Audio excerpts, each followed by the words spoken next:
فأنا ناصح لإخواني بالصدع بالحق تبيض وجوههم. السكوت في مسألة الحزبية يضرها، فاصدع بما تؤمر وأعرض عن المشركين.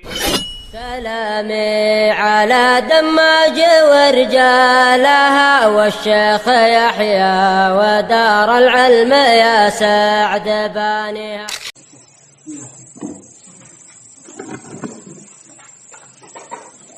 بسم الله الرحمن الرحيم.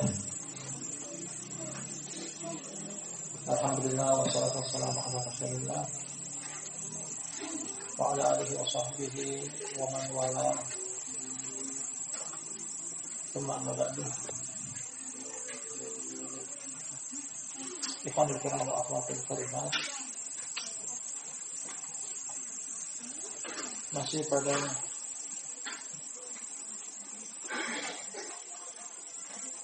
kajian kita dari kitab Tauhid. Kitab Tauhid sebuah kitab yang dikarang oleh Al-Imam Al-Mujaddid pembaharu di abad ke-11 Hijriah. Al-Imam Abu Husain Muhammad bin Abdul Wahhab bin Sulaiman rahimahullah ta'ala. Delikatnya lagi bahwasanya kita berada pada bab yang berakhir, bab penutup. Kitab ini berisikan 66 bab dan kita akan masuk pada bab yang ke-60. Setelah pertemuan malam terakhir dari kehidupan yang ke-60 dan bab langkah pencegahan Nabi SAW tentang kemurnian tauhid, serta beliau menutup jalan-jalan yang mengantarkan kepada kesyirikan. Kita katakan bahwasanya ini merupakan metode dakwah Nabi SAW, bukan cuma dalam bab tauhid, bahkan dalam bab penyelesaian terhadap syariat sebenarnya. Mencegah umat manusia untuk terjerumus ke dalam kesyirikan juga menawarkan tauhid. Mencegah umat manusia untuk terjerumus ke dalam kebid'ahan, beliau mendakwakan sunnah. Mencegah umat manusia terjerumus ke dalam kemaksiatan, beliau mendakwakan ketaatan. Mencegah umat manusia terjerumus ke dalam perzinahan, Al-Quran dan hadis menganjurkan untuk menjaga pandangan, menundukkan pandangan, menjaga kemaluan.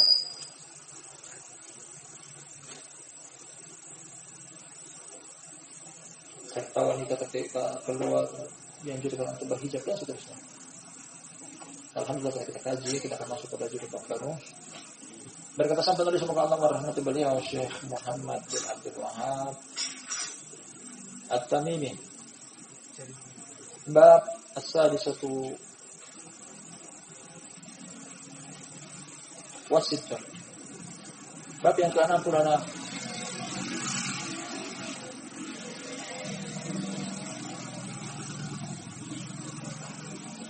Seperti beberapa judul bab yang pernah kita lewati, terkadang judul bab beliau ambil dari potongan ayat. Yang kita kesimpulkan sendiri bahwasanya masuk dengan judul bab dan potongan ayat tersebut adalah ini dan itu setelah kita membacanya. Dan beliau pun sendiri akan menerangkan maksud dan tujuan dari bab pada masail.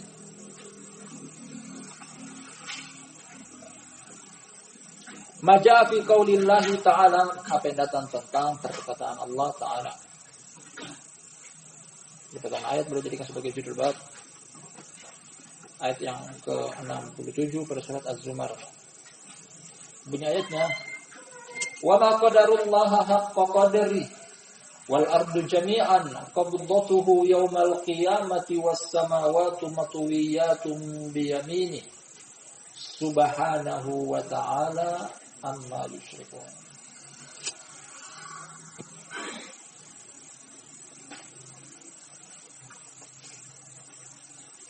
Ayat yang sama juga datang dalam perkataan Allah pada surat Al-An'am, wa ma qadarullaha haqqa qadri. idz qalu ma anzalallahu ala basharin min syai'. Kita perhatikan ayat yang boleh dijadikan sebagai judul bab. Wa ma qadarullaha haqqa qadri. Mereka tidak mengagungkan Allah dengan sebaik-baik pengagungan.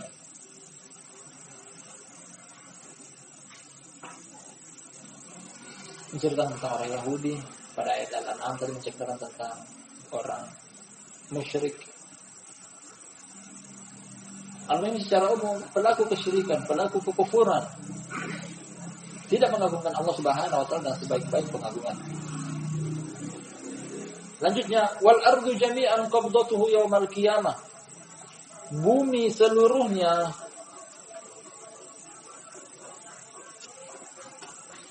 berada di genggaman Dia, yakni Allah Subhanahu wa taala. Kapan itu? Pada hari kiamat. Bumi Allah letakkan di genggaman tangan. Kapan itu? Pada hari kiamat. Dunia sekarang tidak.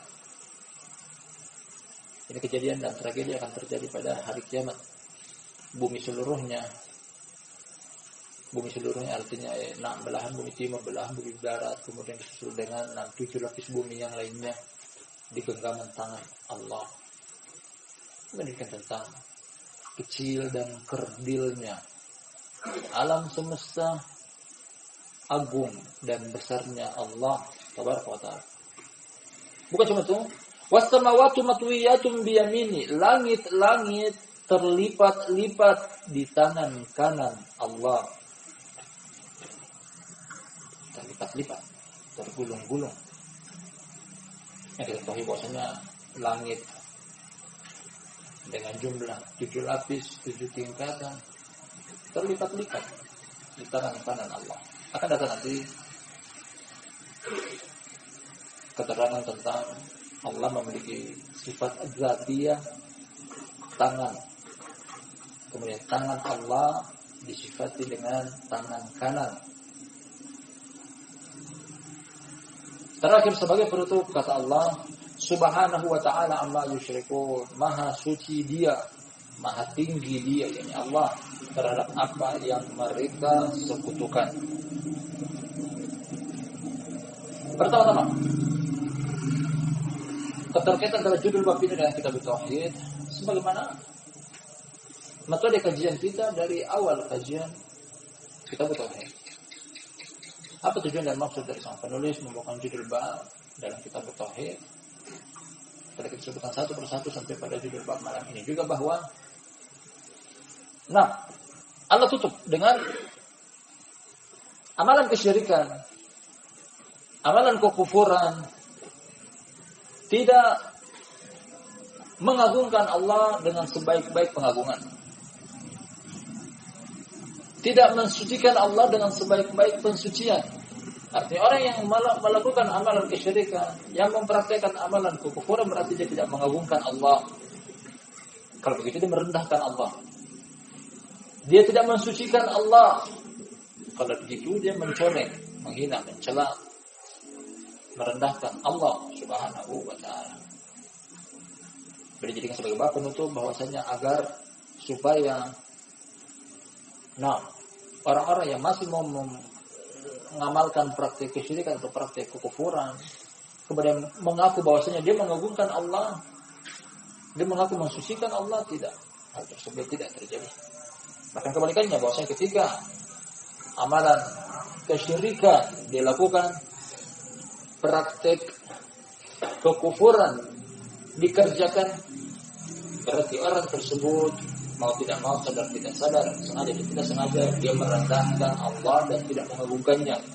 Dia mencoreng nama baik Allah dan tidak mensucikannya. Jadi kita dapati semuanya bahwa dalam bab doa, ketika seorang masih berdoa kepada selain Allah Subhanahu wa ta'ala, seperti pada penghuni kuburan, penjaga suatu tempat yang keramat, kudus, kultus, dia meminta kepada makhluk tersebut, tidak minta kepada Allah Subhanahu wa ta'ala. Padahal makhluk tersebut tidak bisa mendatangkan manfaat, tidak bisa menolak mudarat. Dia mengagungkan yang tidak pantas untuk diagungkan, merendahkan yang lebih pantas untuk diagungkan. Kalau bab ini menceritakan tentang kesyirikan,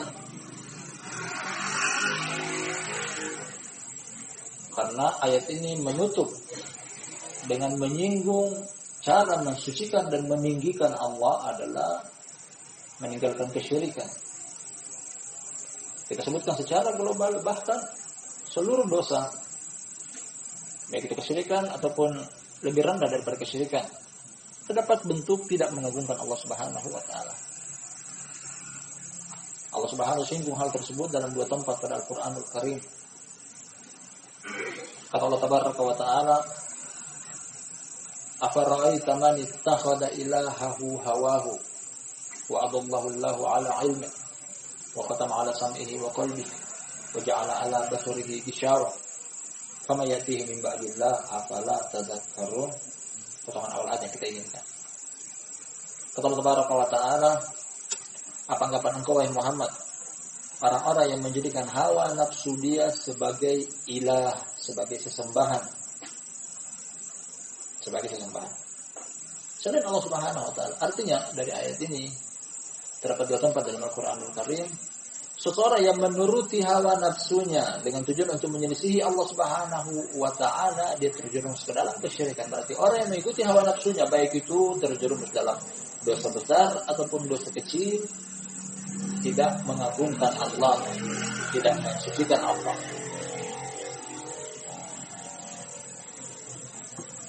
Jadi mencoreng nama baik Allah, tidak mengagungkan Allah, bukan cuma berlaku pada dosa kekufuran dan kesyirikan saja, bahkan juga kebidahan, bahkan juga dosa-dosa besar ataupun kecil yang lainnya. Umum, seorang yang masih mau melakukan dosa berarti dia tidak mengagungkan Allah. Dan pengagungan ini tergantung dari jenis dosa. Dosanya tersebut besar dan kecil. Ada yang tidak mengagungkan Allah dengan pengagungan yang besar, maka yang disebutkan haqqa qadri, sebagai mutaradif dengan dosa kesyirikan. Kita ulangi sekali lagi. Ayat ini tepat boleh dijadikan sebagai judul bab yang beliau inginkan karena menyinggung tentang kesyirikan. Orang yang mengamalkan amalan kesyirikan, yang mempraktikkan praktek kekufuran, tidak mengagungkan Allah dengan sebaik-baik pengagungan, serta tidak mensucikan dan meninggikan Allah dengan sebaik-baik pensucian dan peninggian. Namun berlaku juga pada dosa-dosa yang lainnya selain kesyirikan dan kekufuran. Arti dari ayat ini pertama-tama yang bisa kita petik pelajaran adalah, sebelum kita lanjut pada dalil yang berikutnya, Allah Subhanahu wa taala hendaknya diagungkan dengan sebaik-baik pengagungan, bukan setengah-setengah. Makanya Allah tutup dengan sifat wa ma qadarullaha haqqa qadri. Mereka tidak mengagungkan Allah dengan sebaik-baik pengagungan. Kalau begitu anjuran untuk mengagungkan Allah dengan sebaik-baik pengagungan. Kalau hanya setengah-setengah pengagungan saja, bisa jadi dia terselamatkan dari dosa syirik, tapi belum tentu selamat dari dosa-dosa yang lainnya. Kemudian keterkaitan antara penyebutan langit dilipat-lipat di tangan kanan Allah, bumi di genggaman Allah, menunjukkan bahwasanya Allah Subhanahu wa taala besar, azim, kabir. Nah, kalau mengagungkan makhluk kemudian tidak mengagungkan Allah, orang ini tidak tahu siapa itu Allah. Makanya Allah sebutkan bahwasanya seperti ini sifat Allah Subhanahu wa taala. Kalau kalian wahai manusia tinggal di permukaan bumi, kemudian tempat yang kalian pijak bumi. Nah, jangankan sepenggal dari bumi, jangankan pulau kecil yang kita, lokasi tempat tinggal kita, bumi seluruhnya, mulai dari timur ke barat, utara ke selatan, tambahkan lagi, bumi 7 lapisnya berada di genggaman Allah Subhanahu wa taala. Kita bisa lihat bahwasanya Allah sebesar apa? Allah sebesar apa? Kalau gitu apa yang kita agungkan? Selain Allah Subhanahu wa taala tidak ada apa-apanya di hadapan Allah. Tidak ada bandingannya ketika disandingkan dengan Allah Subhanahu wa taala. Makanya zat yang paling pantas untuk diagungkan, zat yang paling pantas untuk disucikan dan ditinggikan adalah Allah Subhanahu wa taala. Selain dia adalah kecil, kerdil, mungil, imut, dan seterusnya. Allahu akbar. Allah a'zam. Allah yang paling besar, Allah yang paling agung. Seluruh makhluk terlihat kecil di hadapan Allah Subhanahu wa taala. Sedangkan kita manusia, tempat pijakan kita saja di permukaan bumi ini seluruhnya. Nah, kita bisa lihat sebesar apa. Yang belum tentu kita bisa mengelilingi dunia seluruhnya. Saking luasnya dunia, saking besarnya dunia, saking panjang dan lebarnya bumi, kita tidak bisa mengelilinginya. Namun terlihat kecil di hadapan Allah Subhanahu wa taala. Subhanallah amma yusyrikun. Subhanahu wa ta'ala amma yusyrikun.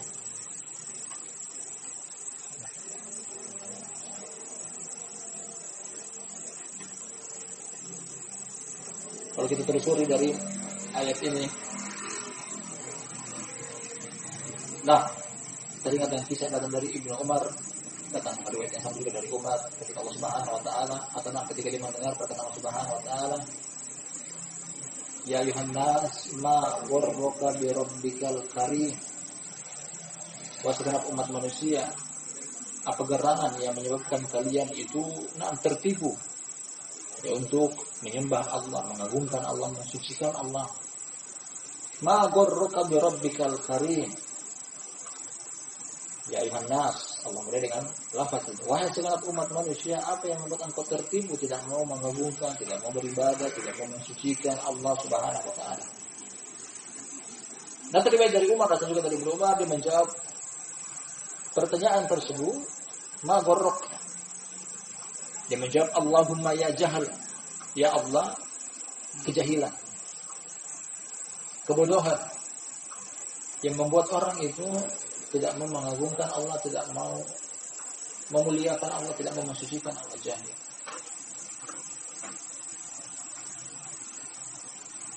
Sebagian mereka beranggap bahwasanya Allah ada sang pencipta.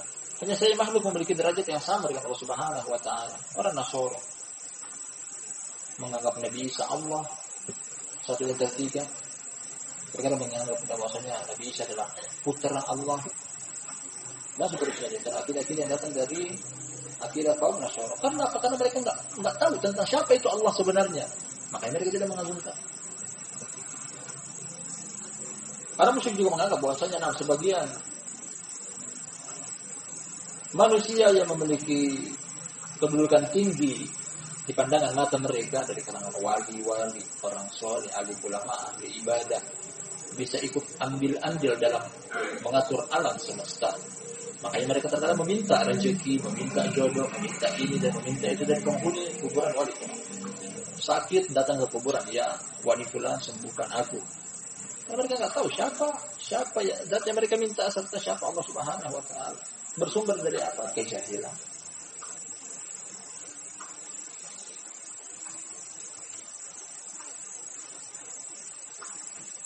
Nah, sekali lagi kita tandaskan bahwasanya judul bab ini boleh sengaja jadikan sebagai penutup, ingin menerangkan bahwasanya orang yang terjerumus ke dalam kesyirikan karena dia jahil. Ini dia. Yang terjerumus ke dalam kesyirikan, yang terjerumus ke dalam kekufuran, yang terjerumus ke dalam kebid'ahan, yang terjerumus ke dalam dosa-dosa baik besar ataupun kecil, sumbernya adalah kejahilan. Karena dia tidak tahu zat yang pantas untuk diagungkan, dibesarkan, disucikan dan ditinggikan, Allah Tabaraka wa Ta'ala. Makanya untuk terjerumus, untuk terbebaskan dari kesyirikan, untuk terbebaskan dari kekufuran, untuk terbebaskan dari dosa-dosa yang lainnya adalah berilmu. Agar mengetahui tentang besarnya Allah dan pantas untuk dibesarkan. Agungnya Allah makanya layak untuk diagungkan. Sucinya Allah makanya pantas untuk disucikan. Tingginya Allah serta seyogyanya untuk ditinggikan. Dan kita akan baca landasan hukum yang berikutnya. Beliau menarik nafas panjang dalam bab ini. Banyak sekali hadis-hadis yang beliau bawakan untuk menguatkan apa yang beliau ingin sampaikan kepada kita, maksud dan tujuan dari judul bab ini. Terkhususnya berkaitan dengan penyebutan langit dan bumi. Kalau kita bandingkan antara diri kita sebagai umat manusia dengan bumi yang kita pijak ini, ada bandingannya begitu kerdilnya kita di hadapan bumi. Sedangkan bumi dibandingkan dengan Allah Subhanahu wa taala, begitu kerdilnya bumi di hadapan Allah. Kalau kita makhluk ciptaan Allah tidak pantas untuk disandingkan, disederajatkan, disekutukan dengan zat yang maha tinggi, maha agung, maha suci, Allah Subhanahu wa taala. Dalil yang kedua kata penulis datang dari Sahih. Ali bin Mas'ud radhiyallahu anhu qala, dari Ibnu Mas'ud semoga Allah meridhoinya, dia berkata, Ja'a habrun minal ahbar ila Rasulillah sallallahu alaihi wasallam.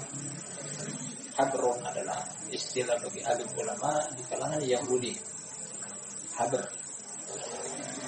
Nah, alim ulama di kalangan Yahudi. Semacam pendeta atau yang semisalnya. Datang kepada Rasulullah sallallahu alaihi wasallam di kota Madinah. Faqala ya Muhammad. Dia panggil wahai Muhammad. Disuruh dengan nama beliau tak sanggup. Ini betul beliau adalah Muhammad. Meskipun ini terlarang di Al-Quran Al-Karim kepada pihak para sahabat. Dalam surat An-Nisa, maksud kami dalam surat An-Nur kata Allah Subhanahu wa taala, la taj'alu du'a ar-rasuli bainakum ka du'a'i ba'dikum ba'dha. Janganlah kalian menjadikan seruan kepada Nabi sallallahu alaihi wasallam sebagaimana kalian menyeru sebagian kalian di antara sebagian yang lain. Kaum Yahudi tidak mengagungkan, tidak memuliakan Nabi sallallahu alaihi wasallam, maka mereka panggil dengan nama. Wah, ini terlarang. Yang dianjurkan oleh Allah Subhanahu wa taala kepada para sahabat ketika mulai ada yang dengan menyebutkan ya Nabi Allah, ya Rasulullah dan semisalnya. Menyebutkan dengan nama posisi yang Allah Subhanahu wa taala angkat beliau, Rasul atau Nabi. Kata orang Yahudi tersebut, ya Muhammad, inna najidu anna Allah yaj'alus samawati ala isbi' wal aradina ala isbi' wasyajari ala isbi' wal ma'i ala isbi' wal ma'.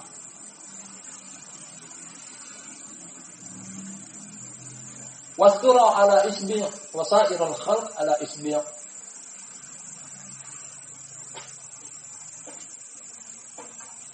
Sudah kan? Wahai Muhammad sallallahu alaihi wasallam, kata pendeta Yahudi, kami mendapati dari agama mereka. Jadi merupakan akidah yang sudah tertancap jauh sebelum datangnya agama Islam. Bahkan agama Yahudi dan Nasrani memiliki hal tersebut. Kami mendapati bahwasanya Allah menjadikan langit-langit di salah satu jari jemarinya. Bumi datang dengan lafaz majmu', artinya bukan cuma satu bumi. Bumi yang kita pijak ini adalah salah satu di antara 7 lapis bumi yang Allah terangkan dalam Al-Quran. Bumi diletakkan di salah satu jari jemarinya. Pohon-pohon diletakkan di salah satu jemarinya. Air diletakkan di salah satu jemarinya. Samudra yang luas.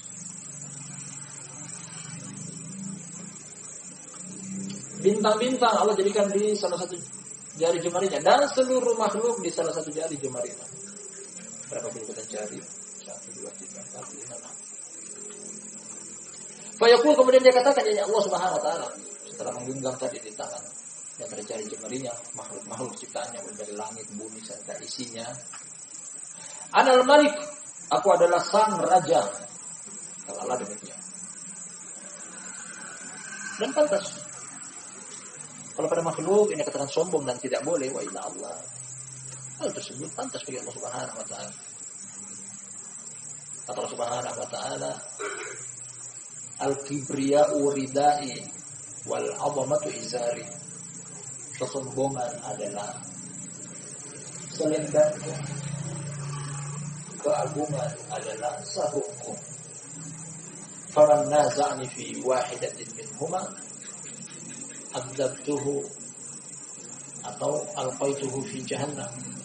Barang siapa yang merampas salah satu dari keduanya, atau akan siksa dia, atau aku akan celupkan dia ke dalam neraka jahanam. Kesombongan, keagungan adalah pakaian Allah Subhanahu wa taala. Jangan dirampas darinya. Kalau dirampas juga sama saja kita menelanjangi Allah Subhanahu wa taala, maka diungkapkan dengan nama pakaian yang sudah dipakai. Sambil Allah mengatakan, aku adalah sang raja. Fadhalika Nabi sallallahu alaihi wasallam hatta badat nawadijuhu tasdiqan liqaulil hadar. Akhirnya Nabi sallallahu alaihi wasallam beliau tertawa sampai-sampai terlihat gigi gerahan beliau. Atau gigi gerahan dari gigi yang paling belakang, tertawanya beliau.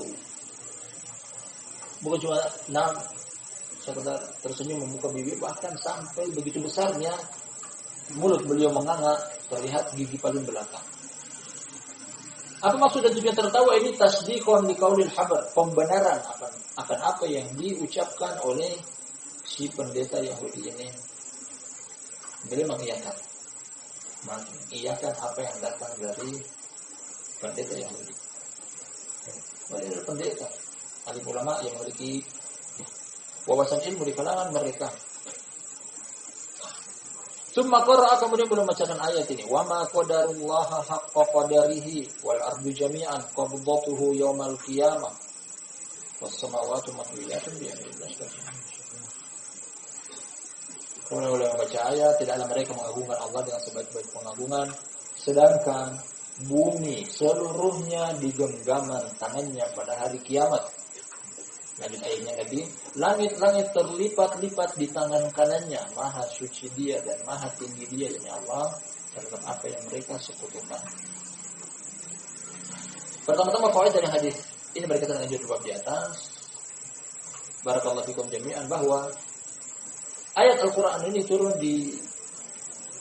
kepada Nabi Shallallahu Alaihi Wasallam, yang merupakan hendaknya dijadikan sebagai akidah yang diyakini oleh kaum muslimin. Ternyata ilmu ini pun, ilmu tentang Allah Subhanahu Wa Taala akan menggenggam. Alam semesta seluruhnya, mulai dari langit-langit, bumi-bumi serta isinya, pun sudah diakui oleh umat terdahulu dari kalangan Yahudi. Jadi ilmu ini, ilmu yang disepakati oleh para nabi yang mereka sampaikan kepada umat mereka, sesuatu yang disepakati oleh seluruh agama yang turun dari langit, dari Allah Subhanahu Wa Taala.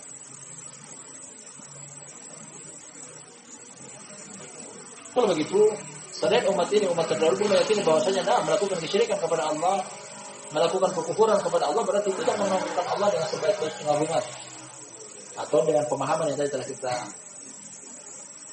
tambahkan juga di depan, melakukan kebid'ahan, dosa besar ataupun dosa kecil atau kemaksiatan seluruhnya, berarti tidak mengagungkan Allah dengan sebaik-baik pengagungan.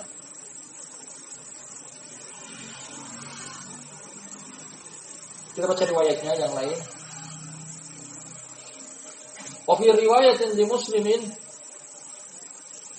dalam riwayat Imam Muslim, artinya di sini hadis sahih datang dari Ibnu Mas'ud. Wal jibala wa syajaru ala isbi, lanjutan dari atas. Thumma yahuzzuhunna fa yaqulu anal maliku anallah. Di riwayat yang pertama tadi tidak ada penyebutan ini. Dan gunung, pepohonan berada di salah satu jari jemari Allah, kemudian Allah Subhanahu Wa Taala mengguncangnya, mengguncang gunung, mengguncang pepohonan. Kemudian makhluk-makhluk ciptaan Allah di alam semesta pun Allah goncang, seraya mengatakan, aku adalah sang raja, aku adalah Allah. Ya, dari ayat surat Al-Hajj, Allah Subhanahu Wa Taala, al-mulku yawma idzinil haqqu lirrahman wa kana yawman 'alal kafirin 'asira.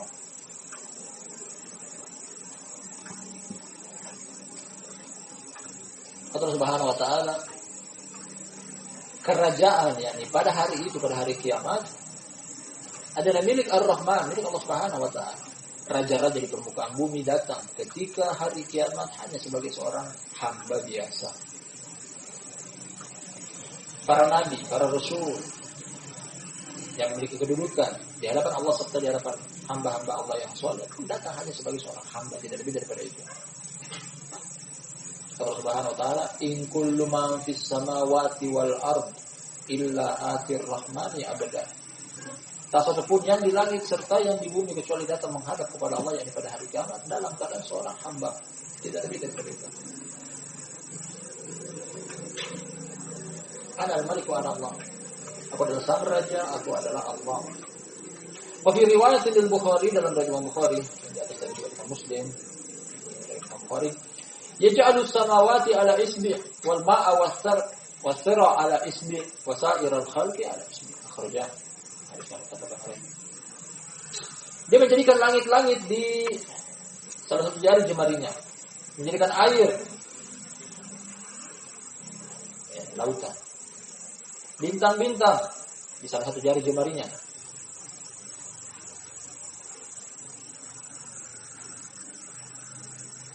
Dan seluruh makhluk ciptaannya di salah satu jari jemarinya. Subhanallah. Jari bagian dari tangan. Bukan seluruh tangan, cuma jari. Langit 7 lapis, bumi 7 lapis, hanya ada salah satu di salah satu jari jemari Allah. Nah, saudara, ayat yang telah kita baca penetapan tentang Allah memiliki tangan Allah sebelah kanan. Dari hadis yang kita baca, Allah Subhanahu wa taala memiliki jari jemari. Berapa jumlahnya tidak disebutkan dalam hadis. Ummu Salamah juga kata Nabi sallallahu alaihi wasallam, "Inna qulubana ibad baina usbu'ain min asabi'ir rahman yuqallibuhu kaifa yasha." Allah Subhanahu wa taala, hati hamba-hamba di antara jari jemari Allah membalikkannya kapanpun dia kehendaki. Terdapat tentang jari jemari Allah Subhanahu wa taala. Terdapat tentang Allah Subhanahu wa taala yang memiliki genggaman di tangan kanan Allah.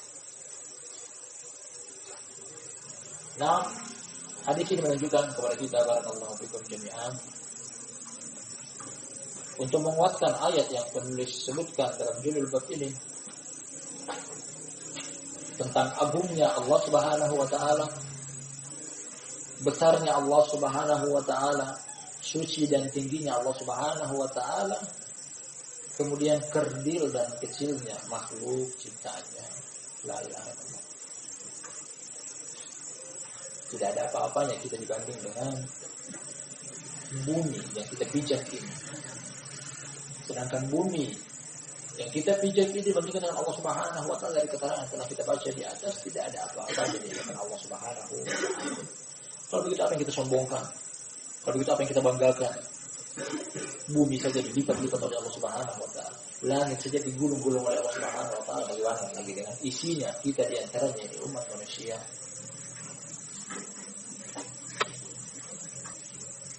Ini hadis pertama, ini akan datang nanti hadis yang kedua datang dari Ibnu Umar radhiyallahu anhu dalam sahih juga.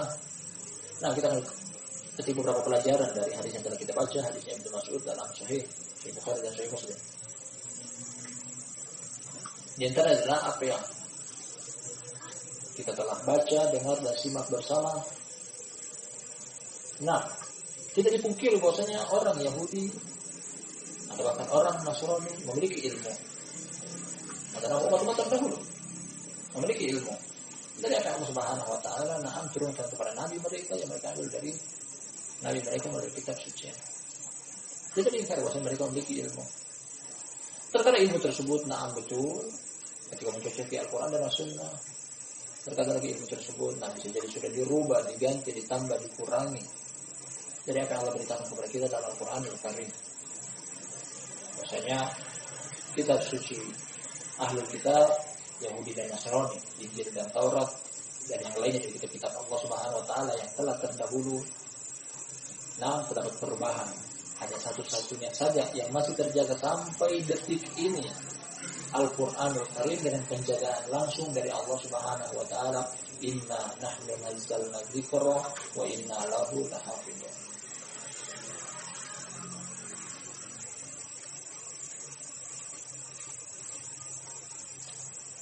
Dari hadis ini juga barakallahu fikum jami'an setelah kita baca, Nabi sallallahu alaihi wasallam menerima kebenaran dari siapapun datangnya, bahkan sampai datang dari musuh. Padahal Yahudi adalah musuh. Tapi ketika itu adalah al-haq lebih besar daripada siapapun. Ketika orang datangkan kepada kita al-haq, tak boleh untuk ditolak meskipun dia adalah orang yang jauh dan dibenci. Ketika dia adalah mendatangkan kebatilan, harus kita menolaknya meskipun dia adalah orang yang dekat dan kita cintai. Al-haq yang besar daripada syurga. Nabi SAW menerima al-haq datang dari musuh. Siapa dia? Alim ulama kaum Yahudi. Well, al-haq, beliau menyetujuinya, beliau membenarkannya. Karena sesuai dengan apa yang Allah turunkan dalam Al-Quranul Karim, ternyata mencocoki, sesuai.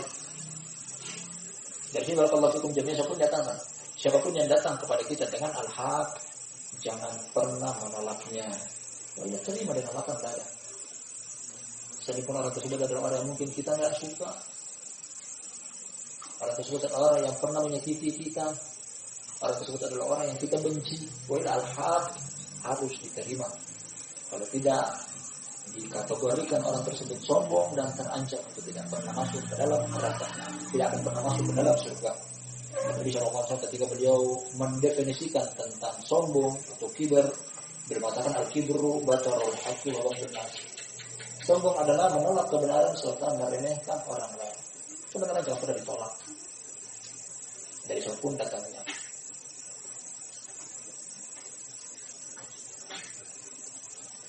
Fawaid lain barakallahu fikum bahwa mereka sebutkan pada pertemuan malam sebelumnya. Nah, wajah merupakan anggota tubuh manusia yang paling pertama dan utama mengungkapkan tentang isi hati.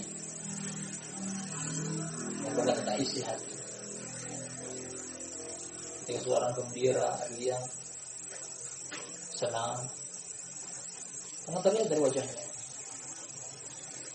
Wajahnya berseri-seri, tersenyum atau bahkan tertawa. Wajah yang paling pertama, nah juga tentang hal tersebut. Begitu orang sedih, terkadang menunjukkan air mata, wajahnya murung, karena emosi marah, biasanya terlihat merah, dan seterusnya. Pandangan matanya tajam. Seperti yang dilakukan oleh Nabi SAW di sini, mulut di antara anggota tubuh beliau tertawa, menyetujui apa yang dikatakan oleh orang Yahudi. Fadhahikan Nabi SAW hatta badat nawajibuhu. Beliau tertawa, membenarkan apa yang diucapkan oleh Hamrul Yahud, pendeta orang Yahudi. Nah, kemudian perlu kita ketahui bahwasanya tertawa beliau bukanlah terbahak-bahak. Namun datang dari keterangan Aisyah radhiyallahu anha, kata dia kan Nabi SAW, kata beliau, kata Aisyah radhiyallahu anha, maka Nabi SAW yadhak innama yatabassam. Nabi SAW tertawa, beliau hanyalah tersenyum, terbuka mulut yang lebar, tapi tidak sampai besar suara mengganggu. Tertawanya beliau sekedar tersenyum, terbuka lebar, tapi tidak mengeluarkan suara yang terganggu. Karena Al-Quranul Karim, karena dari usul Al-Quranul Karim menerangkan bahwasanya suara yang besar mengganggu, menunjukkan tentang keharuman suara yang besar sampai mengganggu. Allah mempermisalkan dengan suara binatang dengan konotasi buruk. Dalam surat Luqman kata Allah Subhanahu wa taala, inna ankaral aswati la sautul hamir. Sesungguhnya suara yang paling jelek adalah suara keledai. Nah, kalau dengan suara keledai begitu tidak mengenakan, mengganggu. Dari sini juga bahwasanya mengangkat suara yang tinggi sampai mengganggu tidaklah boleh.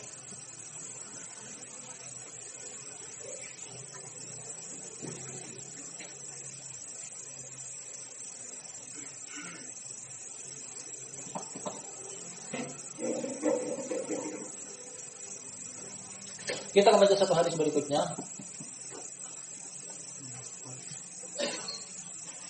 Kata sang penulis, semoga Allah merahmati beliau, wali muslimin an Ibnu Umar marfu'an. Dan dari riwayat Imam Muslim dari sahabat Ibnu Umar, Abdullah bin Umar. Dan hadisnya marfu', ini istilah ilmu hadis. Yang arti marfu' adalah sampai kepada Nabi SAW, bukan cuma sekedar perkataannya Ibnu Umar. Perkataannya Nabi SAW.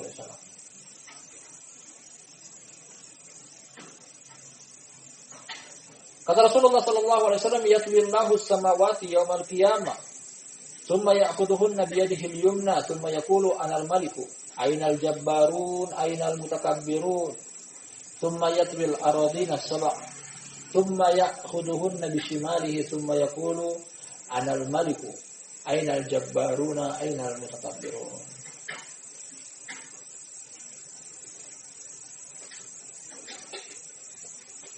Datang dari hadis Ibnu Umar riwayat Imam Muslim dan hadisnya marfu' dalam perkataan Nabi sallallahu alaihi wasallam, Allah melipat langit-langit pada hari kiamat, kemudian menggenggamnya dengan tangan kanannya. Cerita tentang tangan kanan. Kemudian dia berkata, ya Allah Subhanahu wa taala, aku adalah sang raja. Mana orang-orang yang sombong, mana orang-orang yang angkuh. Dari kalangan makhluk. Tidak ada kesombongan lagi pada hari kiamat, kecuali milik Allah Subhanahu wa taala. Kata Allah dalam Al-Qur'an Al-Karim, wal malaku ala arja'iha wa yahmilu arsya rabbika fawqahum yawma idzin thamaniya. Wal malak, yakni para malaikat, ala arja'iha, berada di penghujung pada mahsyar pada hari tersebut. Hari kiamat ketika umat manusia dikumpulkan pada suatu tempat, kemudian malaikat menjaga penghujung bumi. Artinya tak seorang pun berani untuk melakukan sesuatu kecuali dengan izin dari Allah Subhanahu wa taala. Bahkan dari kalangan para pengusaha di kehidupan dunia tak memiliki apa-apa, datang kepada Allah dalam keadaan tidak membawa sesuatu apapun dari perbendaharaan duniawiah.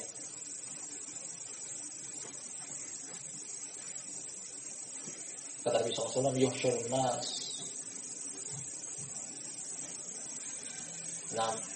hufatan, uratan, gurla, kama bada'na awwala khalqin nu'idu. Umat manusia dibangkitkan pada hari kiamat dalam keadaan telanjang kaki, telanjang badan, belum dikhitan, kembali kepada keadaan semula, sebagaimana kami menciptakan mereka ketika pertama kali mereka lahir. Tidak ada yang memiliki apa-apa. Kata Allah SWT, aku adalah sang raja. Mana orang-orang sombong, mana orang-orang angkuh. Selanjutnya, kata Nabi SAW berikutnya, kemudian dia melipat bumi-bumi yang 7. Mereka tentang bumi terdapat 7 lapis, sebagaimana langit 7 lapis. Apa yang berada di bumi yang lain selain bumi yang kita bicara ini, hanya Allah yang mengetahui. Kemudian menggenggamnya dengan tangan kirinya, kemudian dia mengatakan, aku adalah sang raja. Mana orang-orang yang sombong, mana orang-orang yang angkuh. Ada pendapat tentang shimal, penyebutan tentang tangan kiri milik Allah Subhanahu wa taala, meskipun datang dari Sahih Muslim, diintiqad oleh beberapa imam, dikritik oleh beberapa imam bahwasanya lafaz ini adalah lafaz yang dikritik. Karena dalam hadis yang sahih bahwasanya penyebutan bunyi hadis irta yadayir rahman yumna, kedua Allah memiliki 2 tangan. Penyebutan dalil kesimpulan bahwasanya Allah memiliki 2 tangan. Kemudian kedua tangan Allah kanan, tidak ada yang kiri. Akan disebutkan nanti pada pertemuan berikutnya insyaallah. Kata ulama, kemudian kesimpulan akan hadis ini bahwasanya hadis ini adalah mendapat dikritik. Allah memiliki 2 tangan. Kemudian kedua tangan Allah kanan. Namun jangan dibagaimanakan. Jangan dibayangkan. Yang menganggap bahwasanya tangan Allah sama dengan tangan kita, kemudian yang sebelah kiri kita ke kanan, berarti dua-duanya sebelah kanan. Sebab mereka menyebutkan alasannya bahwasanya tangan kanan adalah tangan yang mulia, makanya kita gunakan untuk hal-hal yang mulia. Kemudian tangan kiri pada diri kita adalah hal-hal yang lebih daripada itu, lain daripada ketidakmuliaan. Maka kita gunakan pada konotasi yang negatif. Karena kedua tangan Allah adalah tangan yang suci, makanya kedua-duanya mulia. Kedua tangan Allah kanan. Keterkaitan antara 6 hadis ini, bahkan hadis yang datang akan kita baca seluruhnya, berkaitan dengan ini. Makhluk Allah yang mungkin kita anggap besar di hadapan mata kita, seperti bumi, langit, bukan cuma satu bumi, bukan cuma satu langit, bahkan seluruh bumi dan seluruh langit dengan lapisannya, 7 lapis langit dan 7 lapis bumi, Allah Subhanahu wa taala genggam di tangan kanannya. Menunjukkan tentang besarnya Allah Subhanahu wa taala. Nah, dibandingkan dengan alam semesta seluruhnya. Bagaimana lagi dengan kita, manusia yang merupakan penghuni bumi? Tak ada bandingannya dengan Allah Subhanahu wa taala. Makanya orang yang menyekutukan Allah, orang yang melakukan kekufuran kepada Allah, nah dia tidak mengagungkan Allah dengan sebaik-baik pengagungan. Dia tidak meninggikan Allah dengan sebaik-baik peninggian. Dia tidak memuliakan Allah dengan sebaik-baik pemuliaan dan tidak mensucikan Allah dengan sebaik-baik pensucian. Orang melakukan kesyirikan, orang melakukan kekufuran, bahkan dosa seluruhnya dari bid'ah, dosa besar dan dosa kecil secara umum. Nah, terdapat unsur tidak mengagungkan Allah Subhanahu wa taala. Barakallahu fikum jami'an. Nah, berakhir waktu insyaallah masih tersisa beberapa hadis yang juga pada judul bab yang sama, insyaallah kita akan lanjut pada lain waktu. Nah, lebih dan kurangnya mohon dimaafkan sebesar-besarnya. Terima kasih atas kehadirannya. Kita akhiri dengan doa kafaratul majlis. Subhanakallahumma wa bihamdika asyhadu an la ilaha illa anta astaghfiruka wa atubu ilaik.